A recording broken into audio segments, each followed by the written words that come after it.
Ta-da! Full mattress is in! That is massive, isn't it? 10 out of 10! Look at that! Look how many full rolls!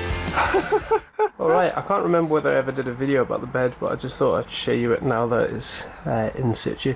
So basically we built a frame into the wall of the van, which was 2 bits of 12mm birch ply glued together and then bolted struts down the side of the wall. So it's hidden, the frame's actually hidden into the wall, but it's super strong and super lightweight. And then I made a supporting beam over the middle, which again is 2 bits of birch ply, if you can see it, sandwiched together, and these 2 metal right angles, which I nicked off an old IKEA bed.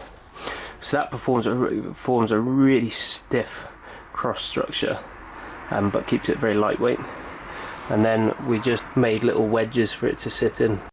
At the very back then, another big bit of birch ply which wraps around the door, so you just get full usability of the bed.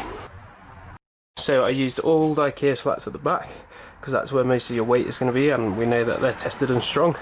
And then I made some longer 12mm birch ply, and then this bed just slides out and then bolts into place through the cladding into the 12mm birch frame. And then that means that we've got a full length bed during the daytime. When we're driving, I just unbolt these, slide it back to this bolt line here, and then that will reveal the seat when we finally built it.